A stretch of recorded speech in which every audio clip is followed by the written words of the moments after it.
the show where we talk to revenue leaders and enablement professionals and figure out from them what they're seeing, what they think is a fad, what is real, and what they're betting on next. Today, we have trained thespian and Ironman athlete, Peter Roccaforte. Peter, thanks for joining the show. Thank you for having me, Caleb. I'm really excited. This sounds like a lot of fun. So we're going to get the party started here. All right, let's get into it. Peter, first question, you get 60, 90 seconds. Just tell the world what you want them to know about you, what you do, who you are. The floor is yours. Awesome. I'm Peter. I like long walks on the beach and saying hi to seagulls. No, I've been in sales basically my whole life. I started my career as a professional actor. And when I fell into sales management and coaching, because of that acting background, I am very passionate about the sales conversation itself, how customers feel when you say certain things to them, how customers feel when you don't say certain things to them, being very other-oriented and trying to stay very focused in an empathetic way on your customer and their needs and what they're going through while they're going through their buying process. So other than that, I spend a lot of time swimming, biking, and running, as you mentioned. Try to stay healthy, wake up with the sun, go to bed with the sun, appreciate nature, go for long walks, that kind of guy. Boring, but maybe not so boring. So that's like, I think that's a good 60-second snapshot. Cool. Let me dig in a little bit further. So professional actor, found yourself next in sales management. Talk to me about, if someone looks at your profile, there are a number of different roles. Talk to me about where you're at now, still in sales leadership, enablement, Sure. Where you're at now. So I fell into sales because I was doing live infomercials in department stores. I saw an ad as a professional actor that said, come and do live infomercials in stores like, BJ's Wholesale Club and Sam's Club. You've seen all these guys do these things before. And I was like, oh, I could do that. And so I did that for the first half of my career working in retail. I ended up doing training and development and management for them.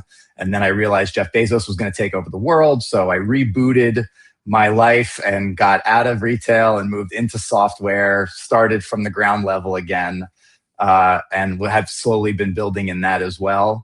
And the tech world is crazy to me because the first day I was in it, I locked myself out of my laptop and had to call Apple support for help. So I've just been like trying to figure this out as I go along the whole time. And it's been a lot of fun. Today I work for a company called HiveMQ. I'm doing their sales enablement currently, a lot of coaching, a little bit of management and sales strategy, helping them build their team and scale it as they get a new product rolling. They're going from just being a data broker to having a whole agentic platform for industry 4.0 to 5.0. So that's like a big jump for them. And I'm helping to do a lot of that heavy lifting as far as the enablement and coaching goes for the revenue team. So awesome. That's the professional 60 seconds. All right. Here's the question. So I really like talking to folks with a background like yours, with a diverse background, but also specifically in there's been sales, being in sales, but also having the management perspective and right now the enablement perspective as well, because this is the question, right? And you can pull from any or all of these experiences to answer it. What is the end state? So I love to start from the end state. What, in your opinion, is the successful end state of a revenue enablement professional? Like what measures, hey, we did well for an enablement professional? When the team reflects back to you that they feel they have grown both professionally and personally. Like I know that the answer is somewhere in like when we increased our conversion rates and the metrics went higher and then all the revenue went up and all the board was really happy. Like, I know that that's the answer I'm supposed to give, but the real answer is my customers are the reps and the people that I'm serving are the people on the front lines. And they need to come to me and say, working with you for the last year, I grew as a professional and I can see my sales skills have developed and stuff. But more importantly, like I'm a better, like I've had reps say like, I'm a better person with my girlfriend or my boyfriend. Like I'm like kinder to my parents. Like I'm more sensitive in conversations than I would have been otherwise. I don't lose my cool as often. You know what I mean? So when reps are signaling that they're growing personally from the work that we do, that is when I know that it's been a success. That's really interesting to me. Okay, and you're right. The answer to this question is, well, we close more deals at more money. Yeah. Yeah, no duh. Like that's what, and that, I mean, Peter, that's the real answer, right? We're all in business. That is actually the real answer. I'm really curious, and we can talk about that. I talk about that a lot, though. I'm curious about the second half. So when you talk about the personal growth, right? That's very anecdotal. It's not something that shows up on a dashboard, which, for better or worse, it doesn't. But how do you link that to your actually daily work in a business context? Yeah, that's the question. So like, do you think there's any cause and effect between what you actually do, the work you do in the business lane, to how that would translate to someone saying, hey, I'm actually more empathetic, I'm kinder? That's the question.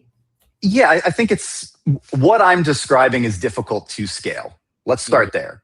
So revenue enablement managers that are working with teams of 100 reps right now or more in large enterprise companies are going to roll their eyes at this entire section of the conversation, because they're just going to be like, fuck that guy. Like, what? Am I allowed to say that? I don't know. Anyway, the moral of the story is I've been fortunate enough to work primarily in smaller startups, teams of, the revenue teams are 50 to 100, maybe less.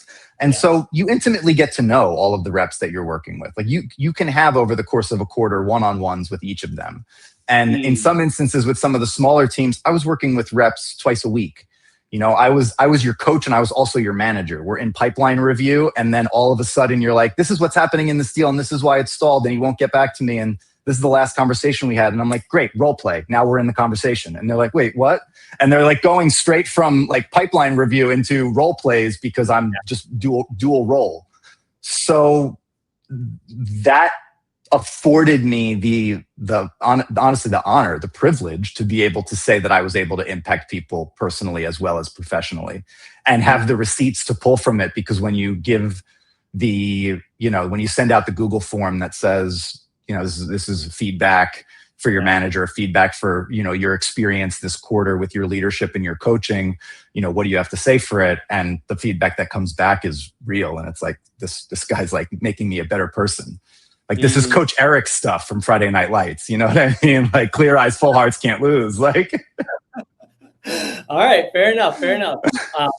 That is actually, you're right. Absolutely. In that analysis, there's a difference. I think the one comment I'll make is on all of that, just so that we can move the conversation forward, but is it doesn't scale. And should it? Right. Right. Okay. But hold on. Because I agree. And I led with it doesn't scale. But here's my challenge to those revenue enablement managers that do have larger companies. Everything is a trickle-down effect. The energy that you bring into whatever room you are, especially when you have clout and you have leadership and you're being told that you're the boss of something, has a trickle-down effect. So whatever energy you bring in to whoever's underneath of you is the energy they're going to bring in to whoever's underneath them. And, it's that old adage of like, the boss yells at dad yells at mom yells at the kid yells at the dog. Like it's the same thing. And so bringing a peaceful, holistically beautiful, appreciating the universe, full of gratitude and love energy into the work that you do is important, whether or not you're able to scale that to the 100 people underneath you, or you can literally hand it to the 10 people in front of you. I like that. I like that you expanded on that, because it brought up an idea where I work. We're a pretty small company right now, 14, 15 people. And so literally our company is humans. Like, it's humans, right? I worked at HubSpot, which started kind of like that. But once you're a public company, once you're 1,000, 2,000, 3,000, you're by design a machine, right? And then and that is your responsibility. You're a machine that protects its interests and protects its employees. And so I would talk to all these partners or customers like, HubSpot's not the same, it's different. And it was in the DNA. This humanity was in the DNA, but the machine changed a little bit. And so I've always thought about this, like, can you actually scale that humanity? The question, I think, my conclusion is not 100%, but your comment right there made me think about it, of maybe that is part of the answer, that the humanity trickles down. And so that's what that made me. And what I see too, I know we got to close the book on this one, but what I see too is that as a society, we need to think more about how capitalism re-engages with the humanity of things. Because I see C-level executives that want to have one-on-ones with me sometimes because they're sweating it out because they wish they could be human, but their back's against the wall with a board of investors that's like, all this is numbers. Like, yes. all this is you show me exactly what I want, and it's about growth or death. And that's not even the way capitalism was originally geared. Like, it's geared to be a forum for companies to vie for customers' attention and love with the best products, not to vie for the attention and love of investors with the best growth trajectory. And that is the big problem that you and I aren't going to solve on this call. But I do think that that's what happens when you say, like, the company becomes a machine, you know? All right, we could talk about this for a long time. Now that that 20-minute podcast is now 200 minutes long. 2,000 minutes. Okay, cool, Peter. I'm gonna move on, but I'm gonna bookmark because, yeah, I mean, the extension of boss yells at dad, yells at mom, yells at kids, visits dog. The workplace is, we'll work bottom up. Customer complains about rep because they're pressuring them. Rep complains about manager because they're pressuring them. Manager complains about director. Director complains about CEO. CEO complains about board. Board complains about their wallet or capitalism, right? All this trickle down, and you're very astute to point it out. Okay, next question, Peter. All right, next question. Enablement focused. Here is the question. There's a lot of hype. There's always a lot of hype. There always will be. But right now, there's a lot of hype as well. Okay, so what do you see specifically in the revenue? I would say sales enablement space. Yeah. What would you say? What do you think is like a fad right now? And it could work, but you just think it's a passing fad. I got two. One is probably going to be agreed with pretty quickly. We can move on. The second one might get me canceled, but I'm going to say it anyway. The first one is AI-generated prospecting messaging. Like, I know that everybody wants to do it. I want to hook my Clay to my Claude and then pump it into my, my outreach or whatever, sales loft. And then just like, I don't have to think anymore. And all of a sudden, Claude's going to research everybody's LinkedIn profile and pump customized messaging directly to the email template. And then it's just going to go out perfectly and I don't have to worry about any hands-off prospecting, baby. Or these people that are these charlatans on LinkedIn that are posting like, I created a whole GTM team on Claude. Like, wait till you see what I'm able to do. You need no humans. The SDR is dead. Like, this is such nonsense. Like, what garbage? The whole reason why sales is what sales is because there is a human aspect to it. Like, there is a science to sales, but sales is an art form, right? Like, you could go and do whatever you want. And if you were closing customers, your sales manager wouldn't be like, well, you're not doing it right. He'd be like, great, keep whatever you're doing, keep doing it, Caleb, because you're closing deals. It's only when you stop closing deals that people want to add the science to it, which brings me to my second one. I think that this whole, like, what is your sales methodology thing is a fad that has to go. Like, are you using MEDDPICC, command to the message, like Challenger technique? Did you go to Sandler training? Like, all of this stuff is, albeit very important. I don't want to discredit the concepts that are in all of these different methodologies, but I feel like revenue teams reach a point where they decide that they have to adhere to one, like it's a Game of Thrones house, or you know what I mean? Like, they got to put the Harry Potter sorting hat on and be like, we are MEDDPICC.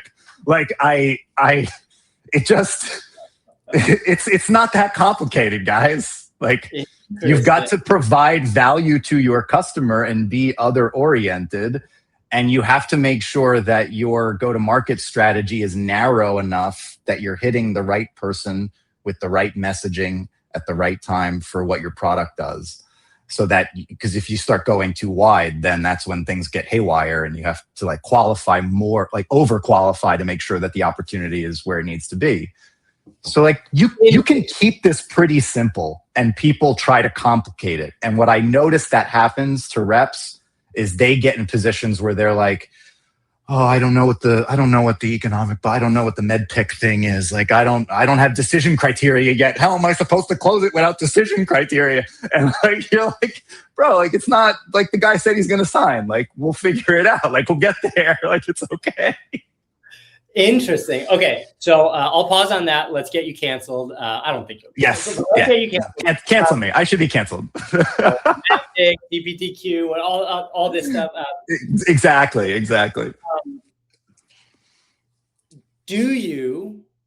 So in my estimation, right, Challenger's a little different, but MEDDPICC definitely, BANT, all these things, they are designed to just give people a framework to say, am I asking a question and am I getting the right information to create a mutually beneficial process that moves forward or stops, right? Yes. I just want to move this forward or stop it and get on to the next thing. How so what do you recommend, or have you found yourself being forced to implement these even though you don't like to? I don't mind implementing them, right? Like I led with, I don't want to discredit their value. I just think that it's fad in the sense that everybody is forcing themselves to say like, oh, we're this. Like I worked for a company that was like, we're BANT. And I'm like, okay, well, BANT sucks.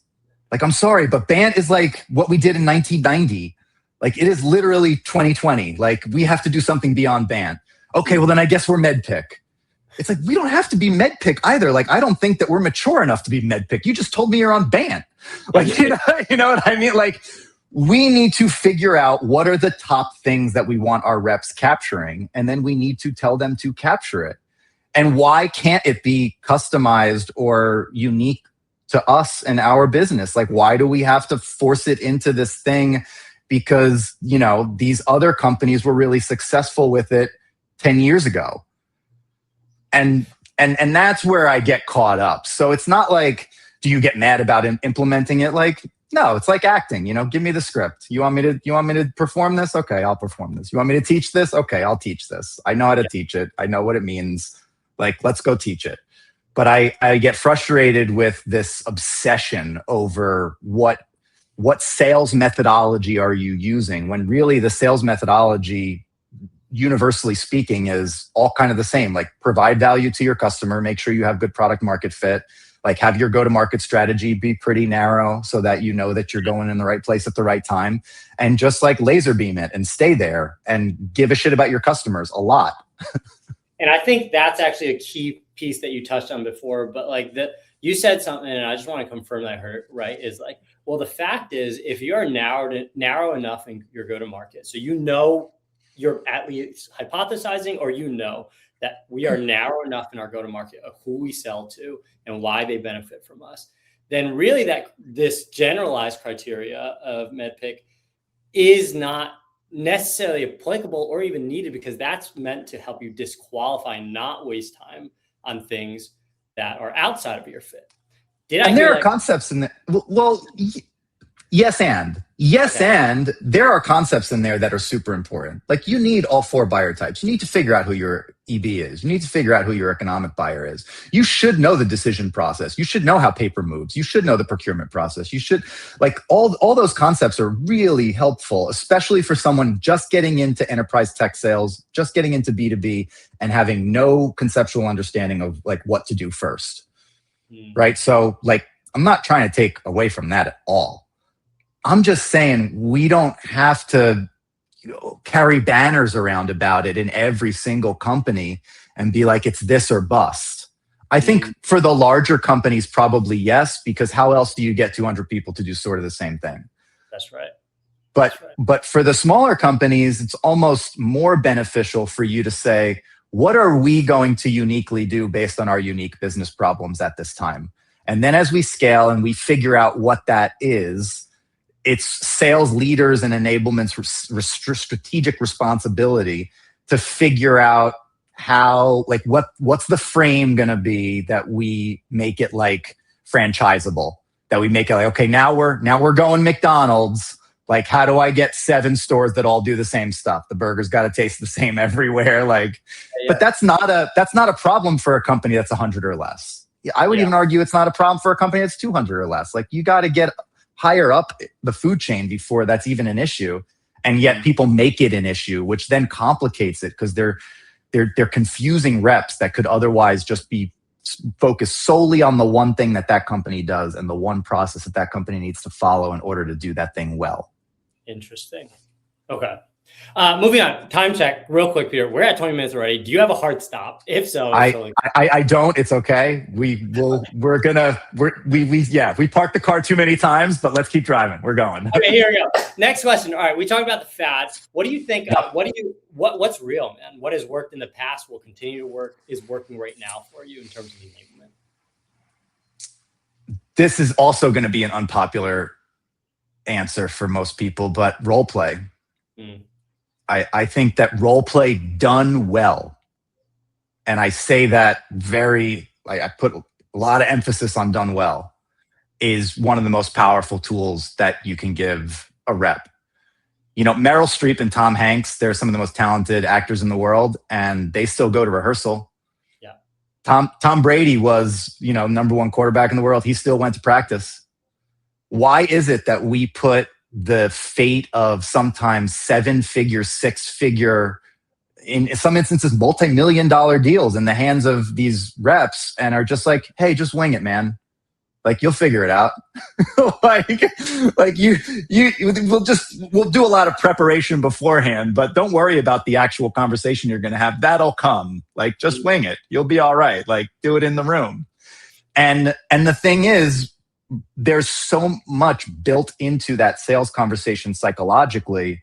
The stakes of not closing, the fear of rejection, what it means if you don't close, like commission-wise for your family, whatever it is, the fear of letting your team down, your boss down, your family down. Like, there's so much packed into that when you get into the room, it is so easy to go into fight or flight.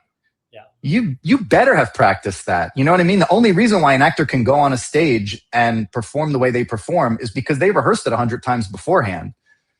Because I'll tell you, no matter how many times you go out on that stage, you're still kind of like, ooh, I'm nervous. Like, there's a lot of people out there. Like, and it's a new night and a new thing. But it's a good thing I rehearsed, right? It's a good thing that I knew my lines, because now I can just commit to the bit, if you will, and like really be invested in what I'm doing, because I know what I'm doing.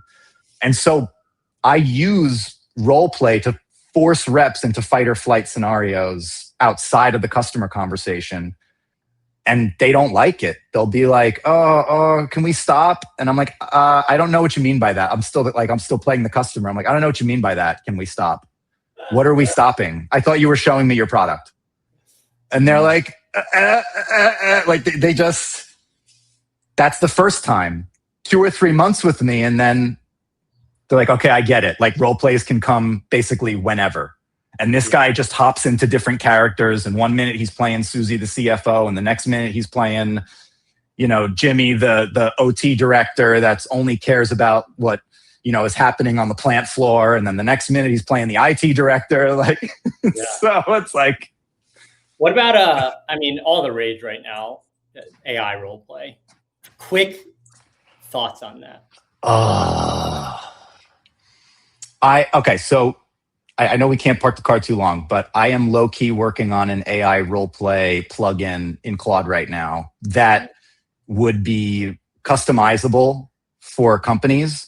So you get the plugin, right? But then you have your own persona that you target, ICP, you have your own value props, you have your own product messaging, you have your own all the different things, all the other sub MD files that make up what would be a custom and tailored role play for you and your company. And you can plug all that in, and then there it is, open source plugin, custom tailored role play for you and your team.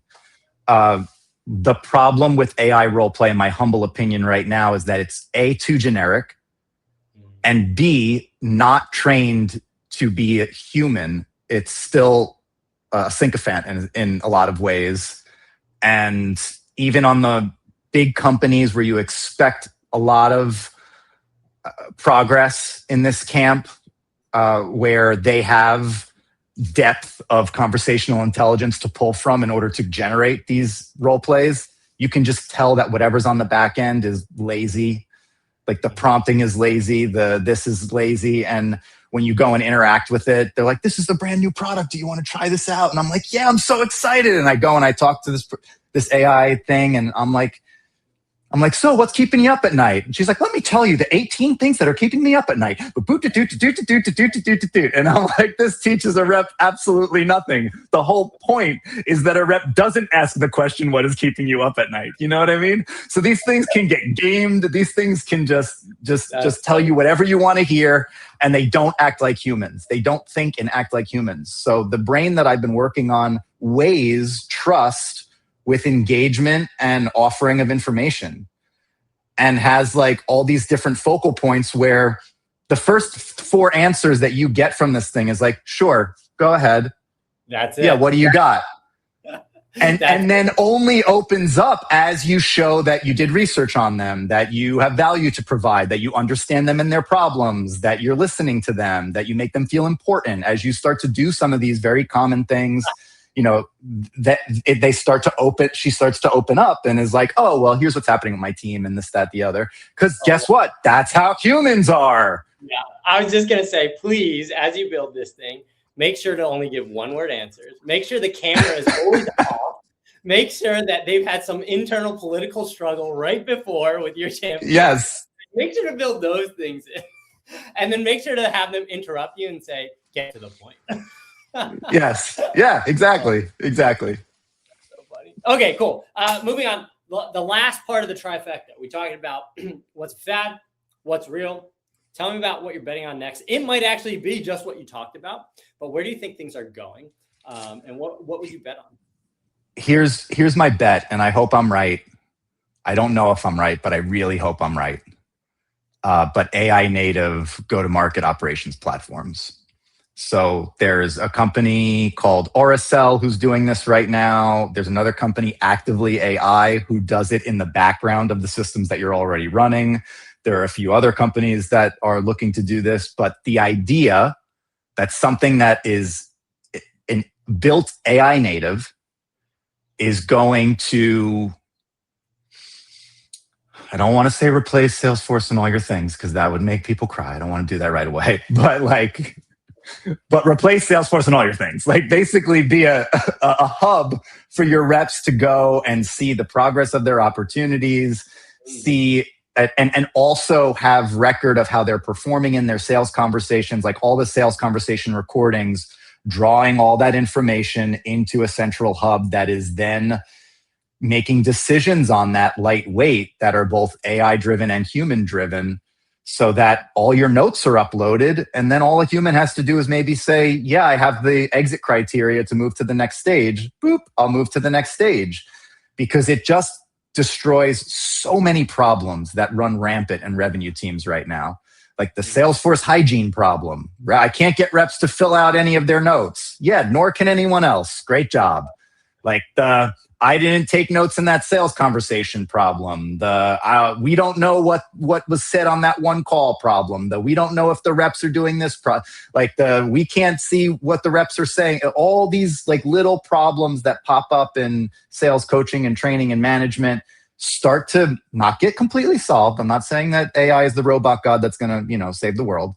I'm just saying that they get iced over a little bit, man. You can get a handle on it, and then that. Like if I hope that is the future for revenue teams, because there's so much of my time and revenue ops time spent just like banging our heads against a brick wall trying to solve those problems right now. And if they could just even ice over a little bit through some agentic workflows, it would really mean a lot to the revenue community.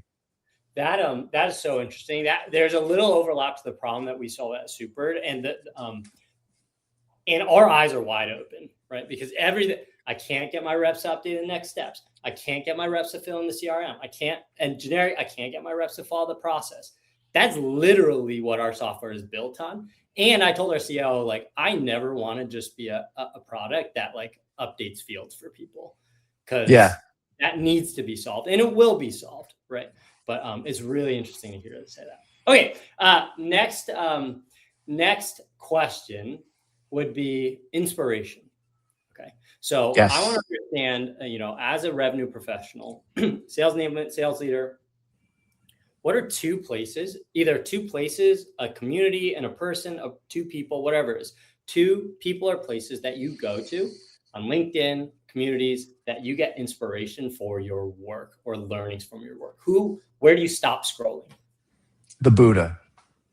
Okay. No, I'm just kidding. I'm just kidding. No, the Buddha is a good answer, but like I can't find him on LinkedIn. So the truth of the matter is I've got two people in mind that really deserve a nod. The first is Chris Orlob.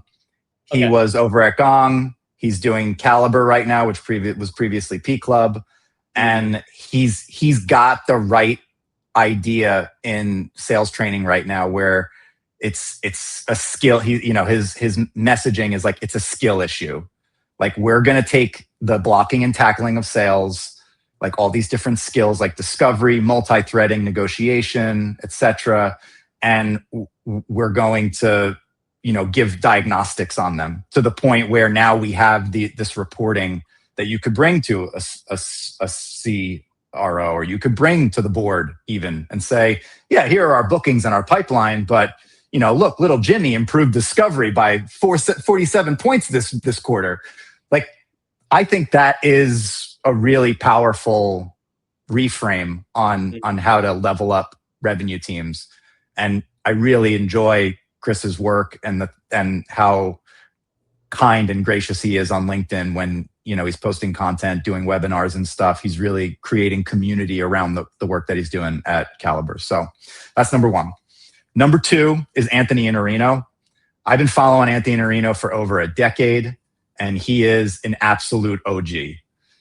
He is probably the only reason I am in like tech sales right now, because I found him when I was trying to move over from retail to software, and I saw him speak at some enterprise sales meetup in New York City, and was just like, this guy's amazing.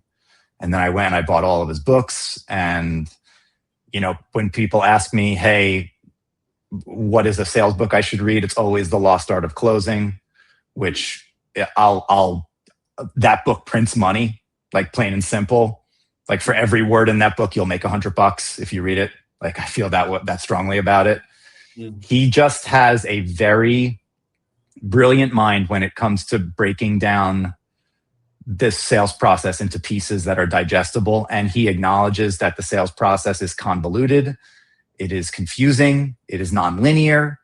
It's getting worse every day with the more information that's in the world and more opportunities for the buyer to move through their process without you, and the doubling of stakeholders in just the last 5 to 6 years, like all this stuff. It's just gets worse and worse and worse. Well, I don't want to say worse, more and more complex. Yeah. And he helps you break it down and digest it, and also makes it really clear how important it is to bring value to every sales conversation, and to not just be the bum who shows up to a discovery call and be like, all right, so what's been bothering you, man? Like, that's not enough. You've got, not only do you have Google, but now you have Claude, now you have ChatGPT. Like, it's not enough for you to say, what's been bothering you, man? You have to come in and say, look, based on what's trending in the world today and the research I did on your company and, personally, my hypothesis is this is probably keeping you up tonight. And I just want to know how far off I am, because I'm here to help. And I understand the intersection where your business and my business meet so intimately that it's very likely I'm right about guessing some of these challenges you're having. And that also implies I know how to help there as well. And so that's just a better, it's the same conversation, it's the same discovery call, if you will. It's the same, whatever you want to call it, but it's a better starting point to come in strategically with, I read your 10K. I know what your board wants to see this year. I know how that ties to your personal goals and might be personal motivations. If you look good in front of the board this year, do you get a promotion? You know what I mean? There's stuff that just makes the sales conversation go easier if you've brought that value to the call at first. So, if you bring the hypothesis, for sure. Okay, cool, man. We're about to land this plane. Thanks for sticking along. Here is the last No section, worries. my favorites. Quickfire section, okay? 2 or 3 options. You choose one or the other. Don't think about it too much. It's just meant. I won't. All right, here we go. First one is HubSpot or Salesforce? Salesforce. Zoom or Microsoft Teams? Oh, Zoom all day, every day. ChatGPT or Claude? Claude all day, every day. Okay, this is a 3-fer. What should it be called? Sales enablement, revenue enablement, or go-to-market enablement? Go-to-market enablement. Live trainings or self-paced training? Live. Mac or PC? Mac. And my PCs? my favorite one. What is like the most unique, your favorite item in your office that people don't know about, but that has some sort of special meaning to you, or is just kind of fun? And feel free to get it and show us if you want. Oh, gosh. So I'm a digital nomad. I don't have an office. I work somewhere different every single day. But I do carry... I don't really carry much of anything with me. The only thing I could really show you is, this, which I'm very proud of, and I'll happily share it with you. Now I'm all blurred out. This is the only thing that I have with me right now that is in my possession that I could say, hey, I'm proud enough of this, and it's in my possession to share it with you. But that is the Jacksonville Ironman finisher there. And it was a long day, but it's a fun day. Respect. You go on a journey, And there is awe built into it. Go read it. Yeah, absolutely. Okay, Peter, thank you so much for giving us a little Thank you. This was fun. We're about to wrap up. Any last thoughts that you want to share with the world before we wrap up here? I just wanted to thank you for having me on doing this. This was a lot of fun. It was cool just to talk to somebody in the space and, get asked questions like this and share my opinion. So I appreciate it. And I like what you're doing, and you're doing it well. So thanks for being here. Appreciate it. All right, everyone. Thanks for joining us. We'll see you on the next episode of